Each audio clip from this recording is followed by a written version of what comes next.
G'day everyone, I'm Smokescreen and welcome back to another video, and welcome back to the Toyota Gazoo Racing GT Cup for 2022. We've got a very interesting one today. We're at Nürburgring GP in the Super Formula Toyota. I think the Honda was also eligible for some reason, even though it's a Toyota championship. But the thing that makes this one particularly interesting today is because we have, pretty much for the first time, true dynamic weather effects. So we've driven in the rain before, yes, but it was kind of constant conditions. I think it was back in the first test season for the Nations Cup, when we had the quadruple header at Tsukuba. One of them was in the full wet conditions, but this one today is pretty much all of the sessions start just as it finishes raining, so you've basically got a drying track for the entire session. We're going to go out for qualifying, and yes, of course, it is just finished raining. The track's still pretty wet, though. Pretty much when you first head out of the box for the beginning of the qualifying session, I'm sure the wet tyres are the fastest, but pretty quickly the track dries down to the point where the inters are the fastest, the intermediate tyres. So this was the first out lap here. I actually got out of the pits first, but unfortunately for me, Twitchy ends up getting past during this out lap here, and so I decided there was no point mucking around with all the other cars because I was probably just going to get swamped by people behind me. So I decided to cancel back to the pits and go out on qualifying on my own. Now normally this is fine, but I think we'll see today that maybe I didn't make the best decision there. But this is going to be the beginning of my first flying lap here, and because I sort of cancelled back to the pits right when everyone else was doing their out lap, you can see up on the minimap on the top right of your screen that all of the other cars are on the other side of the track, and they're actually halfway through or just coming up towards the end of their first flying lap already. So they got an extra lap in, but in relative terms, I'm starting my first out lap after my first flying lap rather after everyone else, while the track is drying. So I'm going to have a drier track on this lap here compared to the lap that everybody else is just finishing. But then by extension, everybody else also begins their next lap after me, or after I finish my previous one. So they're all behind me on an even drier track, starting a brand new lap. So we're beginning to see that this is really crucial in terms of timing. You really honestly want to be the very last car to cross the line at the end of the qualifying session. You want to be the last car to begin the final flying lap of the qualifying session here. But as we head up through here, let's just start to talk about some of the dynamics of the driving here, because the track is pretty much now squarely in the intermediate tyre territory in terms of the level of water on the surface of the road. The current fastest lap there, 1:47.7 by McEwen, currently setting the pace. We'll see what I do when I come across the line here, but it's just you've got to be really careful here. So the intermediate tyres, something I found in practice actually, even if you had the wet tyres on at this stage, I found the wet tyres easier to drive on than the intermediate tyres, but the intermediate tyres are faster with the slightly decreased level of water that we're on now.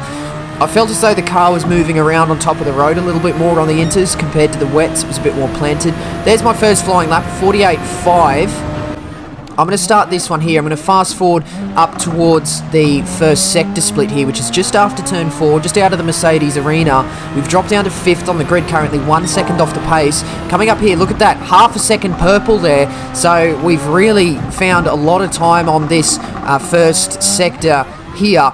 But that is honestly not really down to my driving. That is more down to the drying track itself. The track is becoming drier. The grip levels are coming up. And look at that next lap. I'm only 1.5 tenths off the pace, 46.5. But everybody else behind me is yet to finish the lap after me. And look at that. I've fallen back down to 1.3 seconds off the pace. So with every consecutive lap, the pace is just increasing and skyrocketing up towards the ceiling. And there we go, we've crossed the line for our final flying lap. We've crossed the line with 1 minute and 20 seconds to go, which isn't ideal because a lot of people that are yet to finish the flying lap behind me, so you can see they're coming up towards the back chicane before the final turn, they're going to start another lap after I've started my final lap. The track is still drying, so they are going to start a brand new lap with a drier track than I'm currently driving over, which means that they are likely to all go faster again on this lap here. So what I've actually done by cancelling back to the pits and starting essentially a second run, I've cheated myself out of a last lap there, because I'd be right in the thick of all those cars there. I would be coming up towards the line about now to start my final flying lap. But because I've cheated myself out of that by cancelling back to the pits, I'm running a little bit behind. I'm running probably a minute behind everybody else.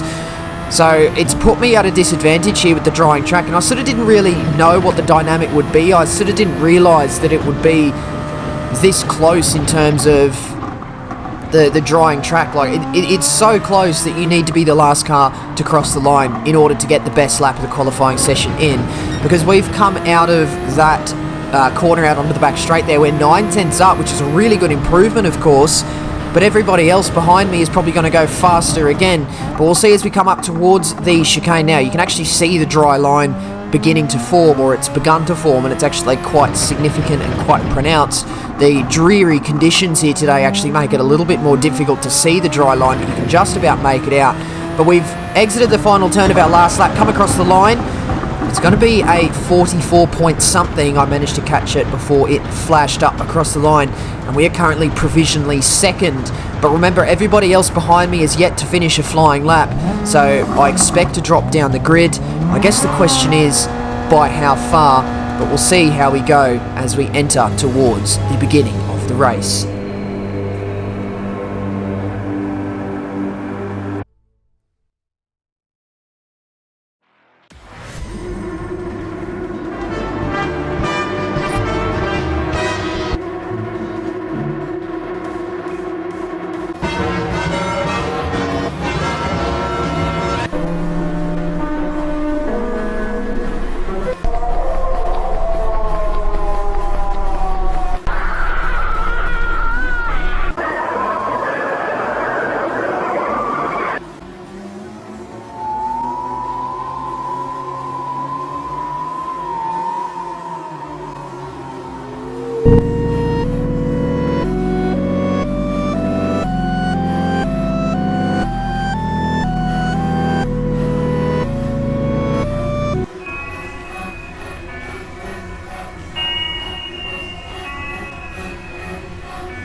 I have made a grave error.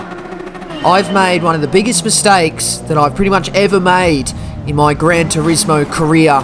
I have started on a slick tyre on a wet track at the beginning of the race here, and I get swamped. So I ended up qualifying in 8th. Pretty much everybody that was sort of jumping me during the qualifying session ended up jumping me again right at the end, because of course I missed my last flying lap. But then I went ahead and decided to fit a slick tyre to my car. You might be wondering, why the hell would you do that? You may be noticing that qualifying session getting faster and faster and faster, and it was almost at the point where you could probably begin to justify to put a dry tyre or a slick tyre on the car at the end of the qualifying session. And I believed that the race conditions would follow on in terms of the weather progression from the qualifying session before it, and it didn't. What it actually does is, when you finish the qualifying session, the race replicates the qualifying session conditions from the beginning.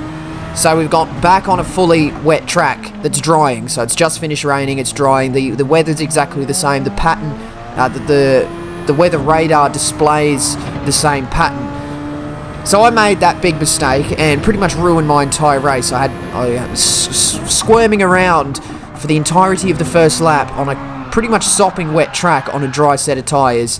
I had to go into the pits and change. I lapped pretty consistently right up until here, where I spun out. And then I got some blue flags for the first time in quite a while.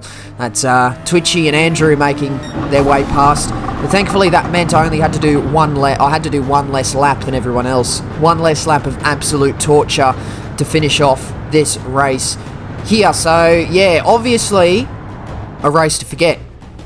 That could not have gone any worse. So that's the first slot just down the toilet. And as soon as as soon as it flicked onto the screen showing the grid and that it was actively raining, there was water droplets hitting the ground, I knew I was screwed. And yeah, I was. I ended up finishing last, or second last or something. I think maybe someone quit, and I finished last out of the runners. Obviously, that won't do. I think that was probably like 80 points or something, that particular result there. So we've gone into the second slot. A lot of the serious operators have disappeared, but we have once again got out of the pits first. So what I'm actually going to do here, because there's no one behind me that's a real threat in terms of track position in this qualifying session. The only exception is probably Psydog. He would probably overtake me quite quickly, so I don't really want to hold him up. But I decide to keep with this today, or on this slot. I don't want to make the same mistake and cancel back to the pits and miss a final flying lap on the driest possible track. So I stay out this time, and we're going to complete this qualifying session in one hit. This is the end of my first flying lap here. We've got 6 minutes left of the session. There's a 150.1 to start us off. Banana Josh eclipses that by 0.3 of a second with a 149.7. We're not going to focus too heavily on this qualifying session because it's pretty much exactly the same dynamic. Everybody behind me is completing a lap on a slightly drier track than when I drove over it, so they're likely to just sort of all improve behind me. But if I can just focus on trying to cross the line as late as possible, I may be able to get a pretty good lap in and end up with a pretty good spot on the grid. That second flying lap there was a 48.1. Couple of seconds worth of improvement than everybody, or a couple of people behind me improved as well. Banana Josh improved quite significantly there and gets me by 0.9 of a second on that particular lap. So it's clear to me at this stage that Banana Josh is actually quite quick in these conditions. We've dropped down to 6th, but we're back up to provisional pole quickly, overtaken by Banana Josh by 0.2 of a second. This is the end of the next flying lap. We're still sitting in second, currently across the line. It was pole for a split second, and then Banana Josh gets me by 0.3 of a second. We've got 50 seconds of the qualifying session remaining, which means this is my final flying lap. And if we have a look down on that radar, that is Banana Josh down in the radar here. So he's right behind me. So he's clearly quick in these conditions, and he's definitely well deserved of sitting on that first grid slot when it comes to race time. We're going to round turn 4, exit Mercedes Arena. Banana Josh has a really good run. He's looking on my left-hand side as we come up towards the first sector split. We're slightly blue. We're going to have to keep with this lap here. I'm in no way obliged to actually get out of the way of Banana Josh, even though it's quite clear I'm hampering his pace at this particular stage. It's everybody's individual responsibility to make sure you give yourself enough space in terms of qualifying. And Banana Josh, he did do that, but he was overall quite a bit faster than me through the qualifying session. And now when it's come up towards the last flying lap, he's faster.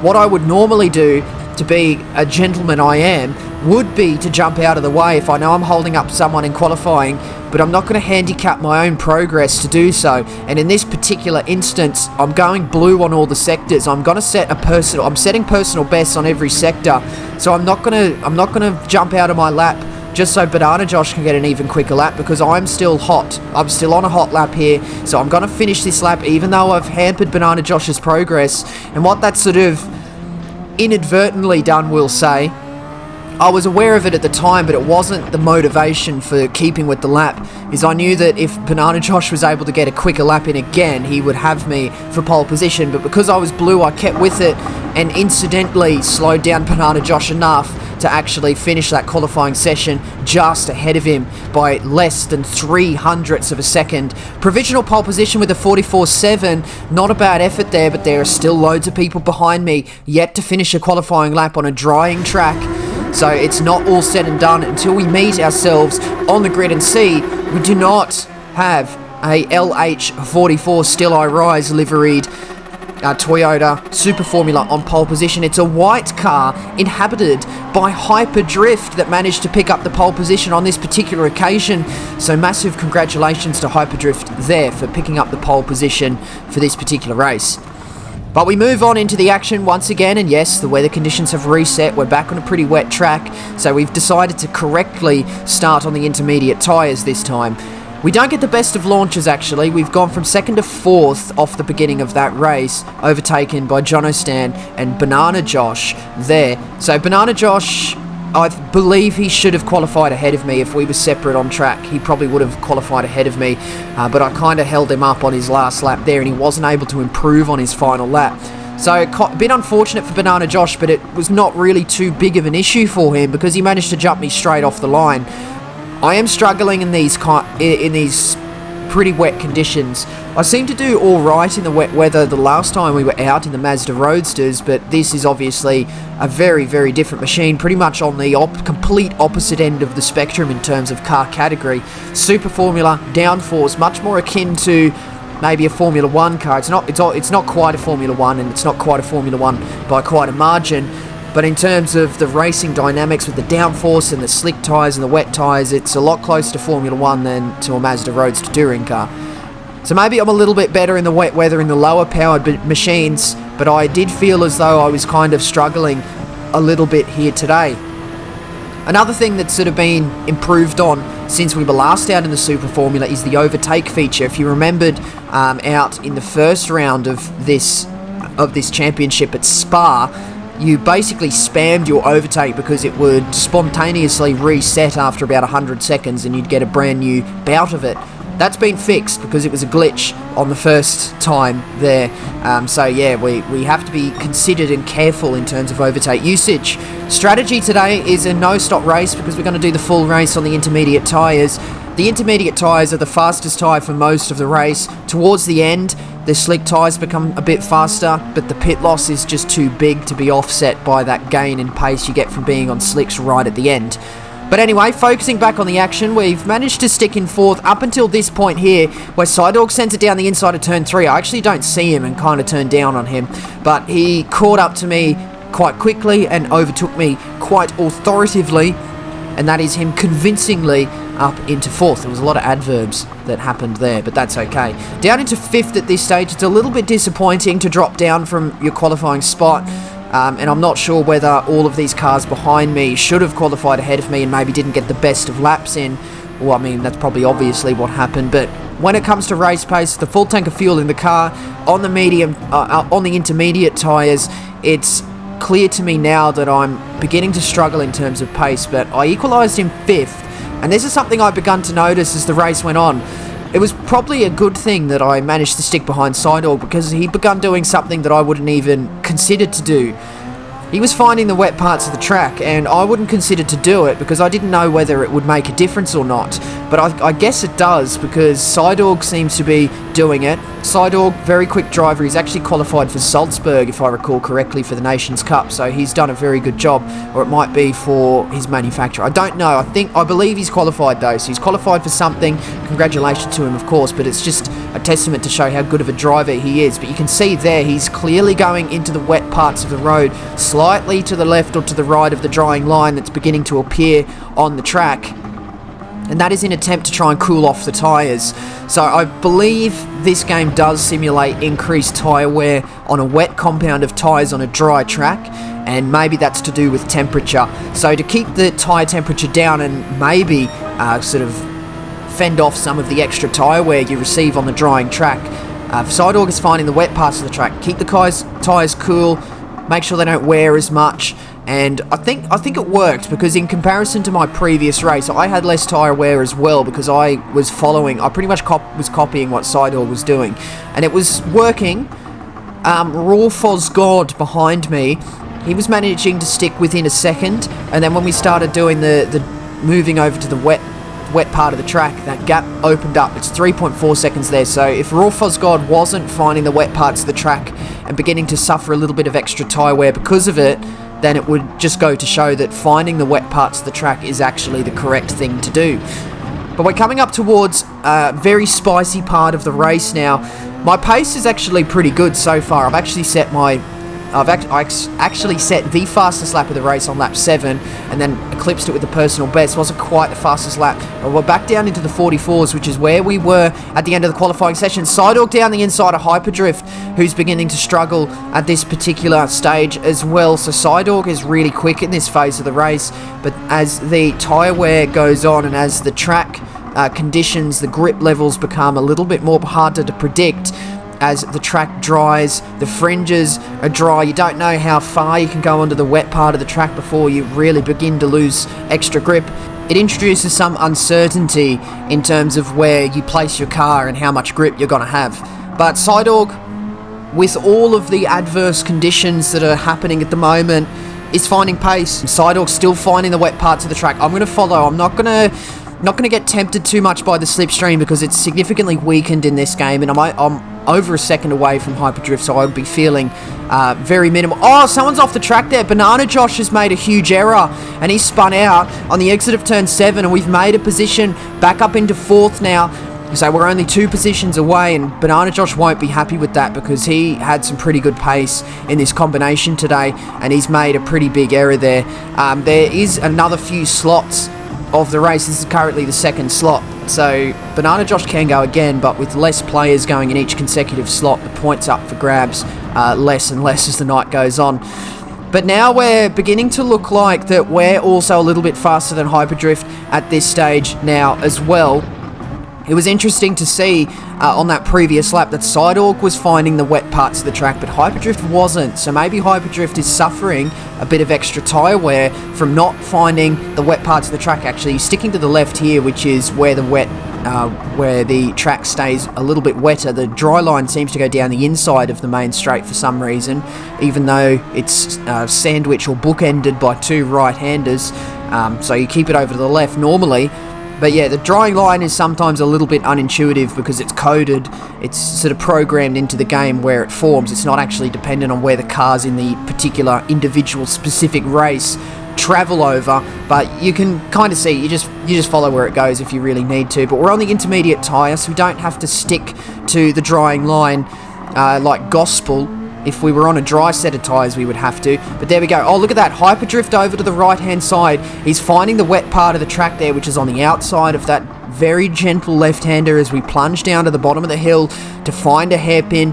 Trying to get on the power. Don't get too much oversteer as we head up towards the exit. Coming up towards the Michael Schumacher S, which kind of becomes increasingly difficult as the race goes on. You can try and take it flat, but then the rear end can step out. You can oversteer like you would at Eau Rouge in the first round, and that's honestly what it reminded me of. Some of these high-speed corners in the Super Formula feel very, very on edge, and it doesn't feel like what you would intuitively believe a Formula car should feel like at high speed. But anyway, coming up to the chicane to complete one more lap. Once again, Hyperdrift still within touching distance, within a second, finding the wet parts of the track where I spoke about briefly. I'm not going to try and get lured too much by the slipstream because I didn't feel like the effects of that were as advantageous as trying to keep your tyre wear down was. On the supreme inside of the main straight, following the wet parts of the track, Hyperdrift darts over to the left to find more wet part of the track that also leads into the optimal braking line down into the first corner. You want to be on the left-hand side there. We've got less than 2 laps to go, and the lead is still only 3.6 seconds away. It's not completely out of the question that we can pick up any more positions. Oh, a little bit of oversteer coming off there. The rear tyres are beginning to suffer on this really dry track now. The dry part of the track is now ready for a slick set of tyres, but it's not going to happen. Oh, Hyperdrift's made an error. Couple of snaps of the rear end, and he's over to the left-hand side. He's sent it off the track. He's just grazed the edge of the circuit on the entry to turn 5, and it just threw him all out of kilter, and he wasn't able to keep that car quite under control to get it stopped and turned for turn 6. So Hyperdrift, he really put in a formidable effort in this particular race. Pole position, podium position in the race, but a slight mistake, which is so easy to do in these conditions, and it's all new dynamic for this race as well, so it's not something we've all had a great deal of practice on. So I can absolutely understand Hyperdrift's error there. It's so easy to make. He won't be happy with it, but Hyperdrift, you should be really happy with that performance. Right up until that point, you were doing extremely well, so it's just a testament to how you will probably go with a little bit more practice, a little bit more experience on these wet conditions, and you can be a really, really serious operator. You put in a really good effort around this combination today. But as for our race, unfortunately, it does come from Hyperdrift's error, which I don't want to see, but it does improve our race here because we're now in the podium paying position. Coming on towards the final lap, the gap to the lead's down to 2 seconds. An interesting dynamic we have here is Sidorg and Jonistan are actually pretty good mates, so this could boil into a pretty serious battle here, and they'll be having fun doing it, and they will battle till the end of time. They won't run each other out of road, they're good mates, but basically what I'm trying to say is the battle that can begin to form between them could be so big that they could foreseeably lose 2 seconds in one lap, which would put me right onto this battle for the lead. And I'm not going to sort of muck around and hang around and engage in the battle with the pair of them. I'm going to let them battle and sort of drive past if the opportunity presents itself. We're coming down towards the halfway stage in the lap now, and the gap is still 2 seconds. Sidorg is now caught right up to the back of Jonistan. He looks like he's run a little bit wide at the hairpin. They look like they're going to go side by side up towards Michael Schumacher S. Sidorg switches to the inside just to try and put Jonistan off a little bit into the Michael Schumacher S, and they've lost half a second in doing so. Look at that, Sidorg all over the track, switching to the right, switching back to the inside, just to distract Jonistan and make Jonistan look behind instead of looking ahead at a braking point. And that is how you force someone into an error, by moving around right behind someone coming up towards the braking zone. 1.5 seconds now, but we've only got really 2 corners to go. Just the chicane in the final turn now, and they're the only opportunities we possibly have to try and get something done. Into the chicane now, there's no side-by-side action between them, and there's only 1 corner to go. Sidorg once again looks to the inside. He's looking really aggressive at this stage, because all he could possibly do there that far back is throw Jonistan off and force him into a mistake. But he doesn't fall victim. He takes the victory. Sidorg P2, myself P3. And Hyperdrift, he managed to bring home a P5, which I guess is not a bad effort at all, considering the slight off-track excursion that transpired between him and the track. But wow, that was a pretty good race there at the end.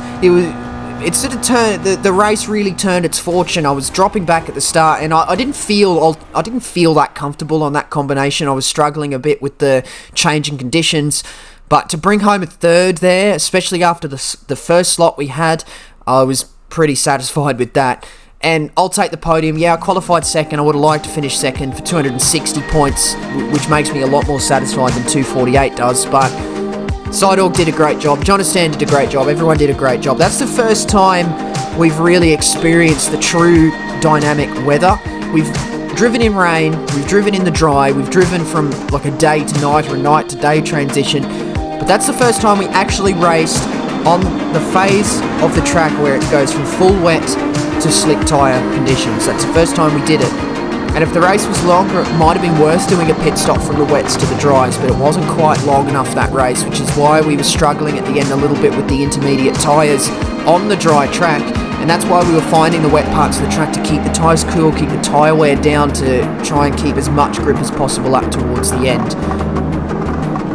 But wow, pretty good race actually, and it just goes to show that the wet weather in Gran Turismo 7 is one of the best features I think that have been added to a racing game in the recent times, and it really sort of re-energizes the players with new features and new dynamics in the racing, which was ultimately lacking at the end of GZ Sport, so it's nice to see. But anyway, we are currently in a little bit of a hiatus. The next round of the Toyota Cup is at Autopolis, I believe, in a Toyota GR86. I think it is. Something like that. One of those type of two-door sports cars. Not something I'm interested in though, long story short, so I'm probably going to skip that round. Manufacturers and Nations Cup are on a hiatus at the moment as well, so it means I've had a little bit of time to step away from the game, recharge, relax, deal with some IRL stuff, which has been quite annoying, but we're all good. But yeah, that's why the videos have been a little bit sporadic. But anyway, as for this one, that's going to be the end of it, so do hit the like button if you enjoyed, and do subscribe if you'd like to see more videos and streams from me. Do leave a comment as well, as questions, comments, and constructive criticism, as always, very much appreciated. But that's going to be the end of this one today, and that means that is it from me. So once again, I do thank you very much for watching. See you later.